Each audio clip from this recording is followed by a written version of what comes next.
Hey everybody. What you are about to watch is a segment from our just released Nikon Z8 landscape photography field guide, a over 3-hour complete tutorial on the Nikon Z8 for landscape photography. We do a camera walkthrough, a menu walkthrough. We go over many accessories that I've used with this camera and for landscape photography in general. The segment you're about to watch is the in the field segment, and I really felt like this segment was valuable outside of the guide and beyond the guide. It just turned out really cool.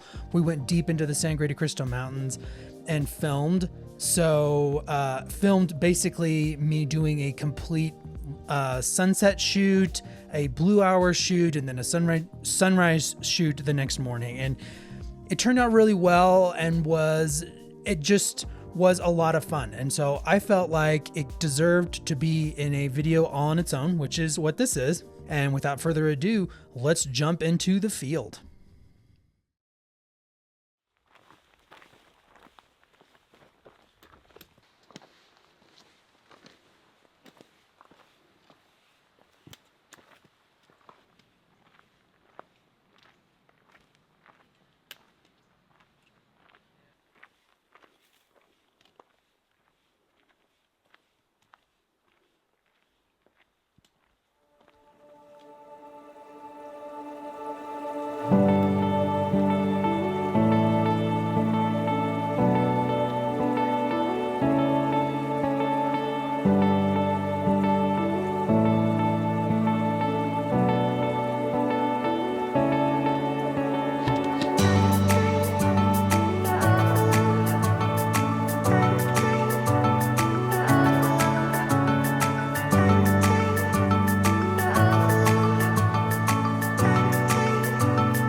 All right, welcome to part 2 of the Nikon Z8 landscape photography guide. We are exactly 3 minutes from sunset. We are deep in the Sangre de Cristo Mountains, almost as deep as you can get in the Sangre de Cristo Mountains.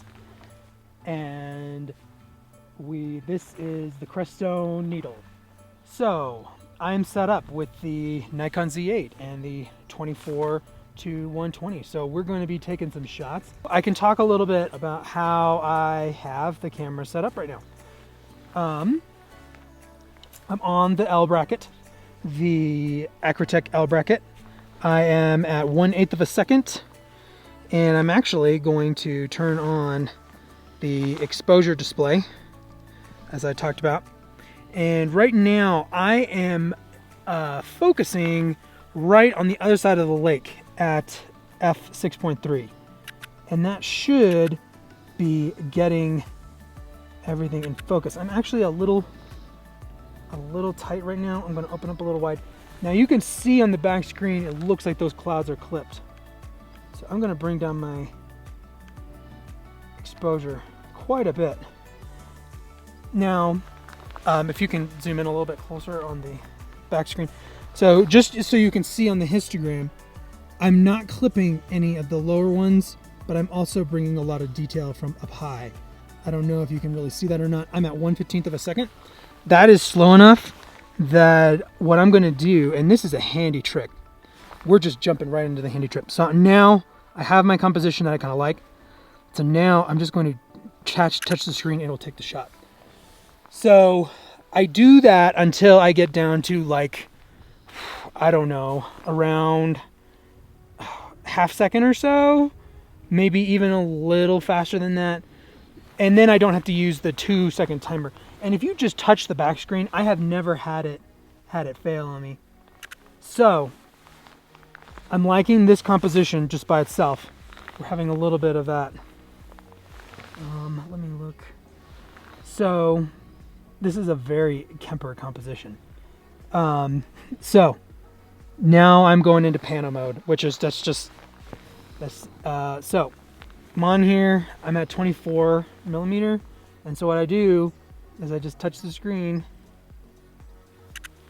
and do the pano, trying to keep it generally in the same. This is so cool. The shot is so cool. Now this is sneaky high dynamic range. Those clouds up there are way brighter than what we're seeing. Your eye and your brain doesn't do what the camera does, but they are way brighter. As you can see, I may have those guys clipped a little bit. No, it says it's not. So when we get to the post-production, we're gonna hope. I'm actually going to reduce my shutter speed a little bit. Because it says, there, I'm creeping up. It's 1/8 of a second. Because see, watch when I went up to 1/6 of a second, you see how I started climbing the right hand side of that? That means those are clipped. I'm losing information. So I go back down to 1/8. We're good. So let's do another pano. 1/8 of a second is a little on the slow side for touching the screen, but I'm going to do it anyway because I'm wanting to move quickly.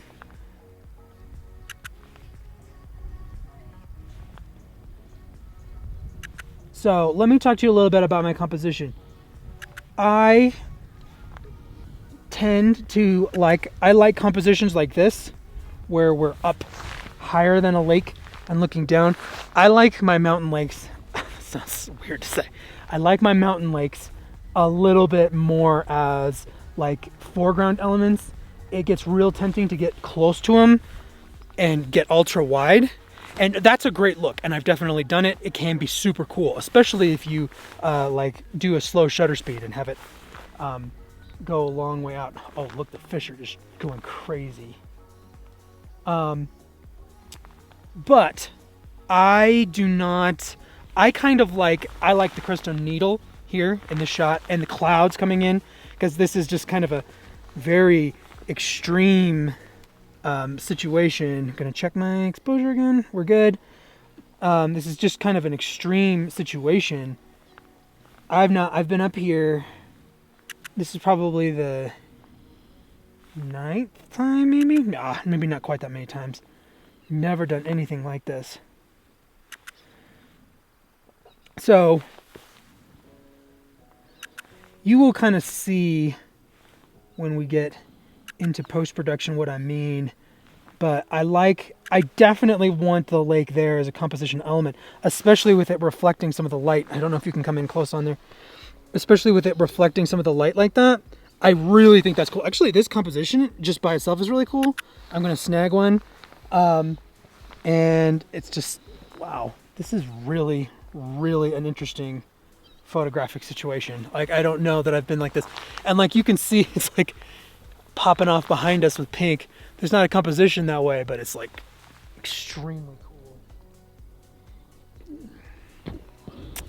So I'm going to go ahead and jump into 2-second timer now, and on the Z8, the easy way to do that, hold down the drive mode button there and just click the back wheel one time to the left and you're in it. So now I'm not going to fuss around with focusing every time. I'm going to grab focus where I know it's in focus, and I'm going to show you that grabbing it on the other side of that lake, because nothing is that close to me and I'm at 24, everything should be pretty sharp. Let's go on up to the summit, which is going to be the furthest thing away. Yeah, razor sharp. So technically I probably could even focus closer than that and get the summit in focus, but since I want the needle in focus guaranteed, that's what I'm going to do. So now, because I'm in 2-second timer mode now I don't have to fuss around with focusing for every shot, because I know I have my focus. It's not going to change. So I just tap the shutter and it goes. Come over. Come over. All right, this super wide panel is getting less interesting because the clouds have rolled out. So now, Still love it though. I mean, yeah, it's super cool. I'm gonna do something else here. So now let's try to find another composition here. I'm gonna zoom in, and I think this is gonna be a single shot. Oh yeah, that's hot. Look at that right there. That is super cool. Very moody. Let's get back up close to the meter. Let me see what's going on the histogram. Yeah, it's starting to climb right there. So 1/1/3 of a second, f6.3, ISO 64. If I wanted a slightly sharper shutter speed, I'm at 28. I think I could get away with f5.6. I think I'm gonna go with f5.6. Just get that shutter speed up just a tiny bit. So I change the composition, refocus, and there you go. This is a situation where I really like being able to get the back screen completely clear of anything. So watch this. See all this clutter on the screen? Go to clear. Yeah. So that band going across the middle. I mean, it's very interesting. I don't know. Maybe like, let's try a...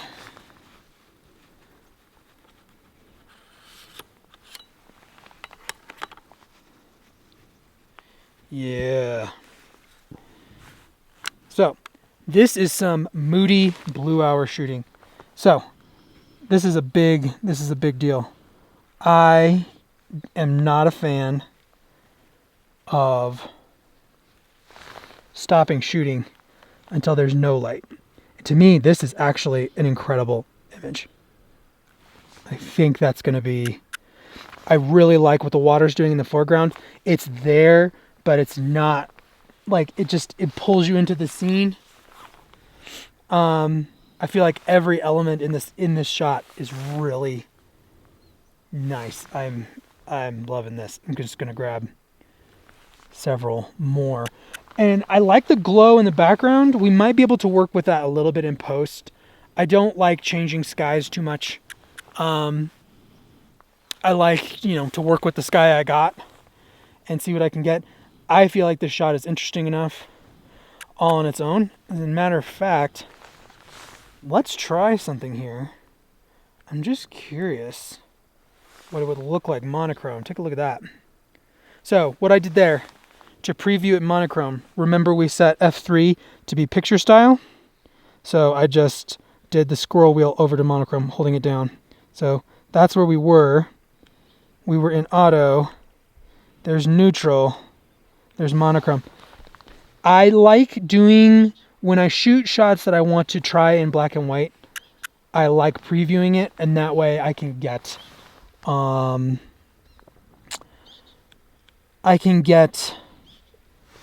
don't want it in auto, want it in standard. I actually kind of, let's see vivid. It's very interesting. It helps with exposure, because when you're shooting in black and white, it's all about, you overexpose and underexpose things in a way you never do with color, because you're already removing the viewer from reality. I'm gonna bust out Pano again, because I like this composition. So this is another thing that I do, is I oftentimes find a composition I kind of like outside, and then I switch to a panorama mode. But I kind of want to give it a little, I want to try a couple with some breathing room with a similar composition. Let me get back into my exposure display mode. So yeah, I can definitely start slowing the shutter speed down. I'm gonna get out of this vivid thing that I did. That was stupid.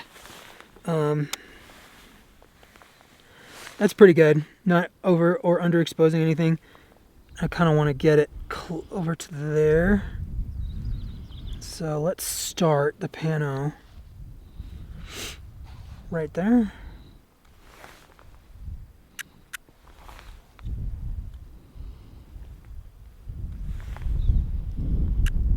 There we go.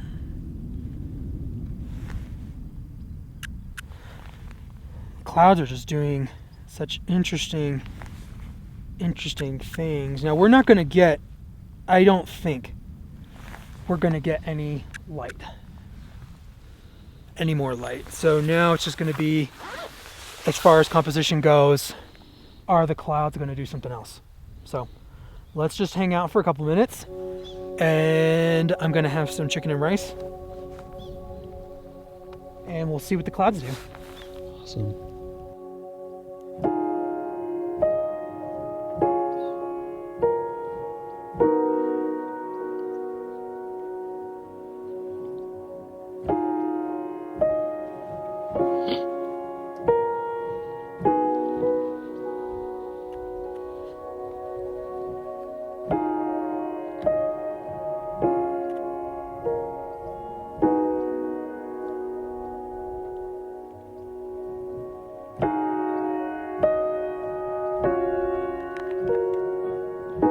Some phenomenal blue hour shooting right now.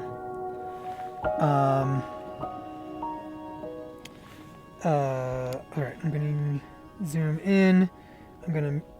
This is one of those situations where I think I'm gonna have to manual focus. It's not focusing. It says it's not quite. Let's see.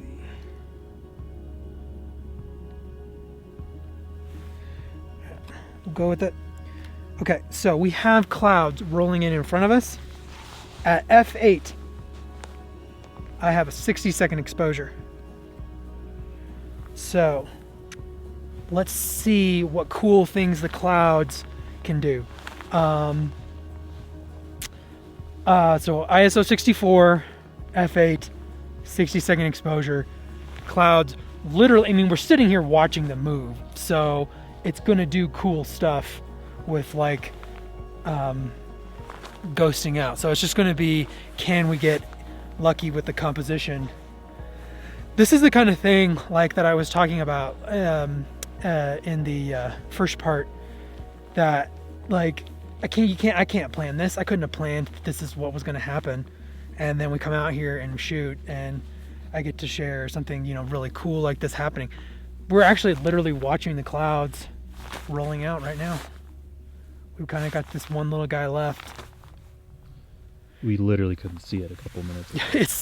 We literally couldn't see it probably, what, 5 minutes ago? Less than 5 minutes ago? Yeah. Let's see. I have a clip to show kind of the speed.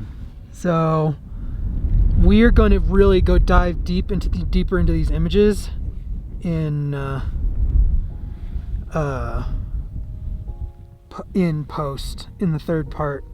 But that's a really cool image. I'm really excited about that. I think we're gonna stick around up here a little longer, see if the clouds come back. I'm kind of kicking myself that I didn't actually think about it a little sooner, but doing the long exposure. But I still got a couple of really cool images. I'm very pleased.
There's a composition, I believe that is Marble Mountain over there, and then you have the lake right below it, and I definitely want to grab one of that.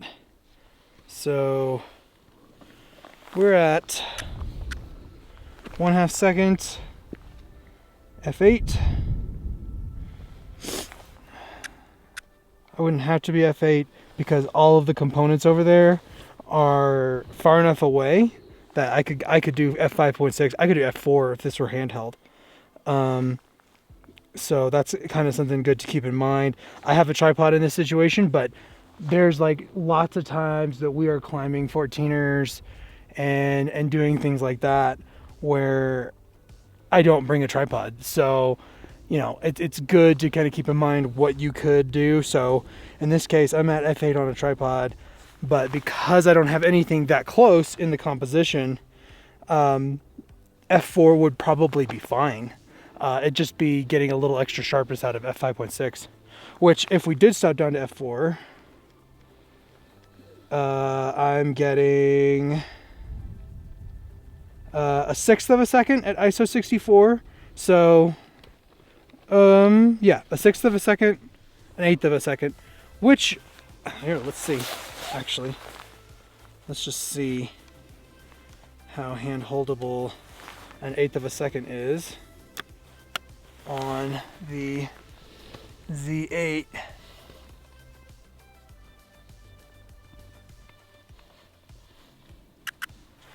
Had that 2-second timer still on. Oh, totally hand holdable. It's razor sharp. Let's try one more.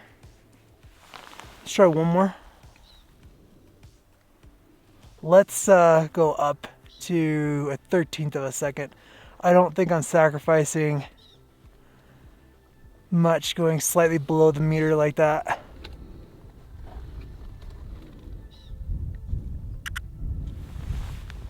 That 2-second timer is killing me. Yeah, that is a notch sharper, but let's see what f5.6 looks like. See if we get a little extra sharpness oomph. I will have to go down to an 1/8 to pull that off. That makes sense. That's how stops work.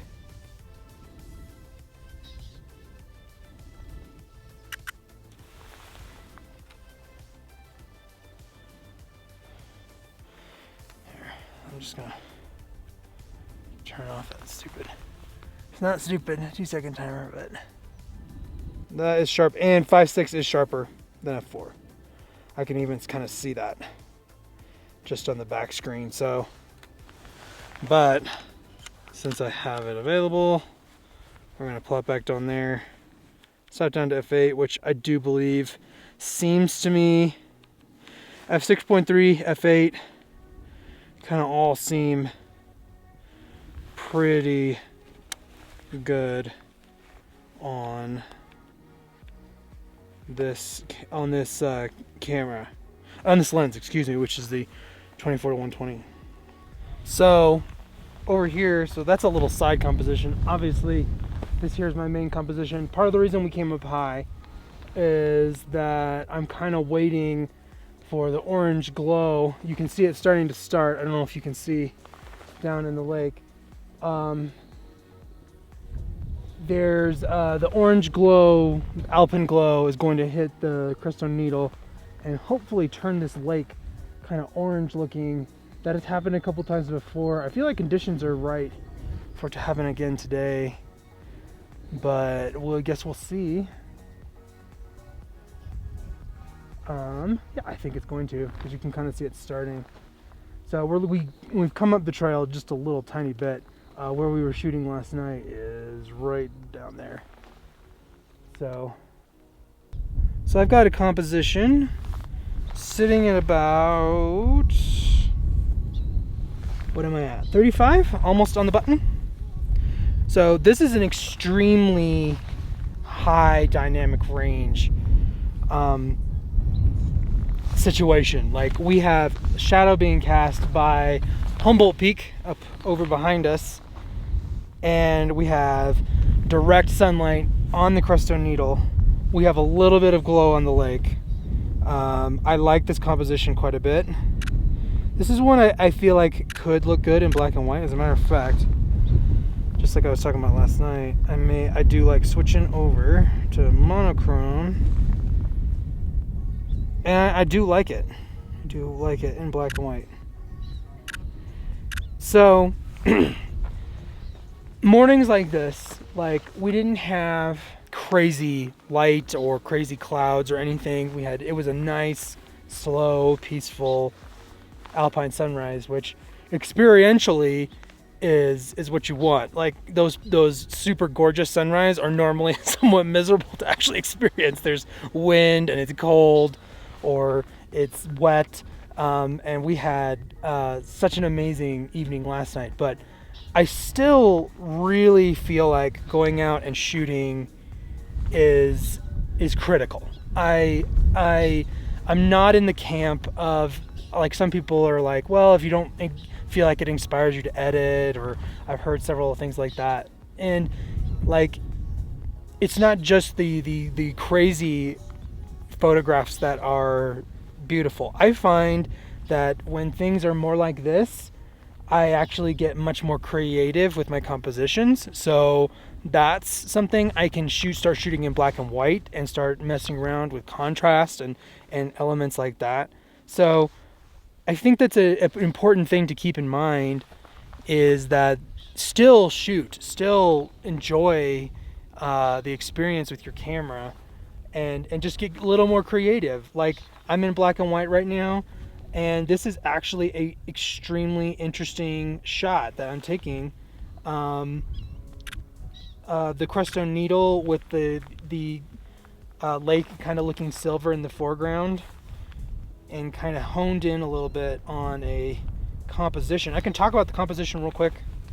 I do, it's kind of a matter of taste, but I oftentimes, with my shots, Brandon on our channel says I'd like to take portraits of mountains, and it's very true.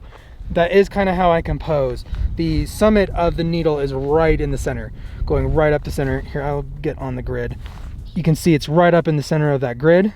And then, so the top part of the rule of thirds is kind of the summit area. You kind of have this middle part, and this lower part here is the lake. I really like clearing it out. I really like this rock down here in the lower right hand side. I feel like it balances out the composition a little bit. And then I just like the lake just being so kind of silvery with this black and white. If I wanted,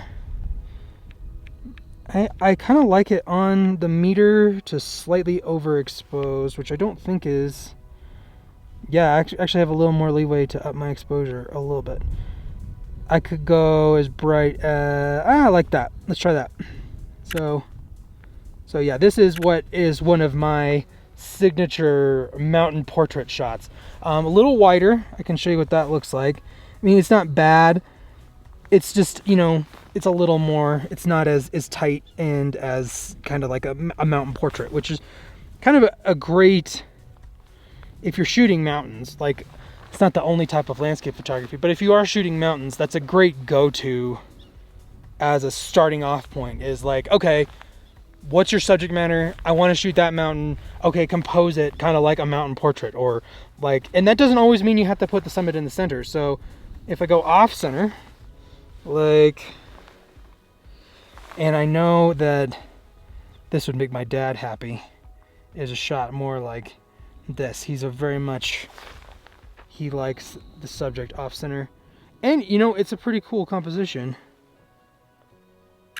Let's see, bring down my exposure a little bit,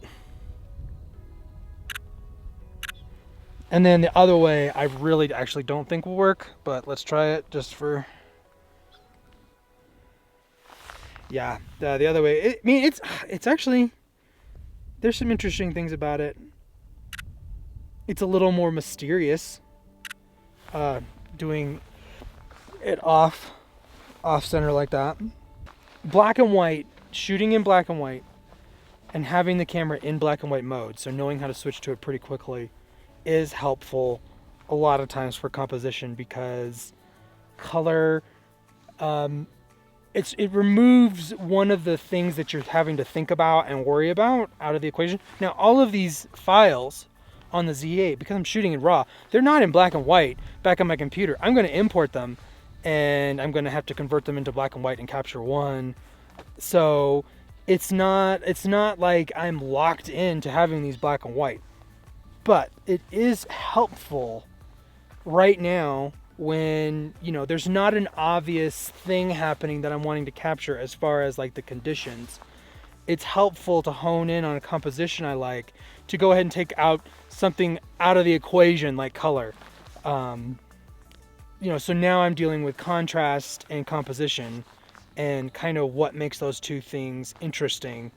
The light's going to eventually come in and fill the basin, and we'll kind of see how it feels then. But yeah, I think it's time to go and make some coffee. Don't you? 100%. All right. All right. Thank you so much for watching this video. If you are interested in seeing the final edits of some of the photos featured in this video, please go check out that full Nikon Z8 for landscape photography field guide. The whole third segment is basically culling through these images and then editing several of them so you can kind of see how they turned out, which I think would be super interesting. So that's in the complete landscape photography guide linked below.